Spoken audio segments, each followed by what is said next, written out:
నమస్తే, hi, hello, welcome to KGR USA తెలుగులో గిరిజన శ్రీగాల రాజన్న సిరిసిల్ల జిల్లా ఫ్రమ్ ఇండియా. ఈరోజు మనకి వెలుగు దినపత్రికలోని కొన్ని ముఖ్యాంశాలు.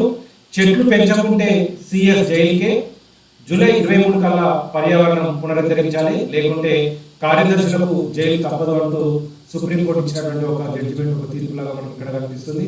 ఈ మధ్యలో కంచె గచ్చిబౌలి హెచ్డీకి సంబంధించినటువంటి అనేక రకాల వందల ఎకరాల భూమిని ప్రభుత్వం ఆక్యుపై చేసి దాంట్లో ఇతర కంపెనీలకు అనేక రకాల వారికి కట్టిపెట్టే ప్రయత్నం చేసిందని చాలా వరకు విద్యార్థులు కానీ ప్రతిపక్షాలు చాలా మంది సామాజిక కార్యకర్తలు కోర్టుకెళ్లిన సందర్భం తెలిసింది. ఇక్కడ అంశమిస్తూ జూలై 23 కల్లా పర్యావరణం పునరుద్ధరించాలి, లేకుంటే కార్యదర్శులకు జైలు తప్పదు.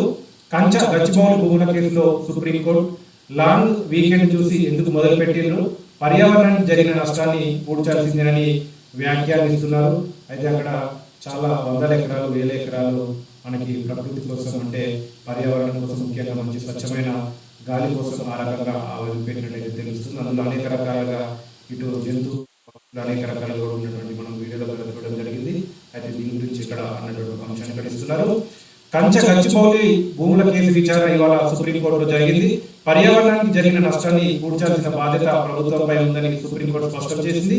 జూలై 23 నాటికి పర్యావరణాన్ని పునరుద్ధరించుకుంటే సిఎస్ సహా కార్యదర్శులను కూడా జైలుకు అన్నటువంటి ఒక అంశాన్ని ఎవరైతే ఒక పర్టికులర్ డేట్ ఇచ్చిందో ఆ డేట్లో కనుక అక్కడ మళ్ళీ చెట్లను పెంచేటువంటి కార్యక్రమం చేయకపోతే వాళ్ళందరినీ జైలు పంపిస్తామని ఇక్కడ సుప్రీంకోర్టు అన్నటువంటి ఒక అంశాన్ని ఇస్తుంది.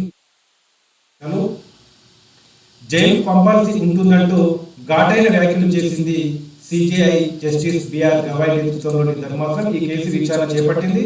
పర్యావరణ అనుమతులు తీసుకున్నారా లేదా అనేది స్పష్టం చేయాలని రాష్ట్ర ప్రభుత్వాన్ని జస్టిస్ బిఆర్ గవాయ్ ప్రశ్నించారు అంటూ ఇక్కడ మనకు ఒక అంశం ఇస్తారు. అలాగే లాంగ్ వీకెండ్ చూసి ఎందుకు చర్యలు మొదలు పెట్టారని ధర్మాసనం మరోసారి ప్రశ్నించింది అంటూ చాలా వరకు ప్రభుత్వాలు ఏదైనా ఇలాంటి ప్రయత్నాలు చేయాలనుకున్నప్పుడు కొంతమందిని అరెస్ట్ చేసినప్పుడు కూడా, సిబిఐ లాంటి కేసులు పెట్టినప్పుడు కూడా శుక్రవారం లాంటి, గురువారం లాంటి లాంగ్ వీకెండ్ వచ్చే సందర్భంలో చేసి వాళ్ళు కనీసం ఒక 2-3 రోజులు బెయిల్ రాకుండా, అంటే సెలవు దినాలు, అంటే లాయర్లకి అడ్వకేట్లకు సెలవు దినాలు ఉంటాయి కాబట్టి ఈ రకంగా కక్షపూరితమైన ఇక్కడ కూడా ఇలాంటిదే కంచె గచ్చిబౌలి భూములు కూడా అలాంటిదే కొంత లాంగ్ వీకెండ్ చూసి ఈ రకంగా చేసినటువంటి ఒక అంశాన్ని ఇక్కడ సుప్రీంకోర్టు గుర్తించిన అంశాన్ని ఇస్తున్నారు.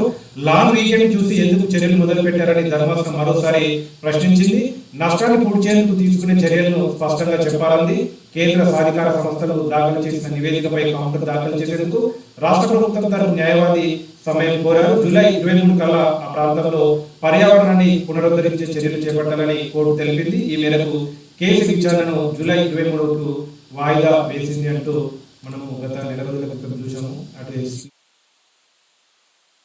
అలాగే సామాజిక కార్యకర్తలు, సామాజికవేత్తలు చాలా పెద్ద మొత్తంలో అక్కడ నరికినటువంటి చెట్లను కానీ, అలాగే అక్కడ పక్షులు, జంతువులు బయటకు వచ్చిన సందర్భాలు కానీ చాలా మంది ప్రముఖులు, కేవలం మన తెలంగాణ, ఆంధ్రకు సంబంధించిన ప్రముఖులే కాకుండా యావత్ దేశవ్యాప్తంగా అనేక రకాలుగా చాలా మంది తెలిసింది. ఇక్కడ సుప్రీంకోర్టు అయితే ఈ ప్రభుత్వం పట్ల ముఖ్యంగా సిఎస్ కార్యదర్శులు ఎవరైతే ఉంటారో వాళ్ళపైన నాటుగా స్పందించి జైలు పంపిస్తాము అన్నటువంటి ఒక అంశాన్ని ఇస్తుంది. ఇది ఒక ప్రధాన అంశం. Thank you for watching. గిరిజన శ్రీగాల రాజన్న సిరిసిల్ల జిల్లా ఫ్రమ్ ఇండియా. ప్రతిరోజు ఉదయం 7 గంటల నుంచి 8 గంటల వరకు మనము వివిధ తెలుగు పత్రికలను చదువుతున్నాం. మన ఛానల్ని సబ్స్క్రైబ్ చేసి సపోర్ట్ చేస్తున్న ప్రతి ఒక్కరికి పేరు పైన ధన్యవాదాలు. ఎవరైనా సబ్స్క్రైబ్ చేసుకున్నకపోతే సబ్స్క్రైబ్ చేసి మన ఛానల్ మరింత సపోర్ట్ చేయాలని సందర్భంగా రిక్వెస్ట్ చేస్తున్నాను. Thank you. Good morning India, good night America.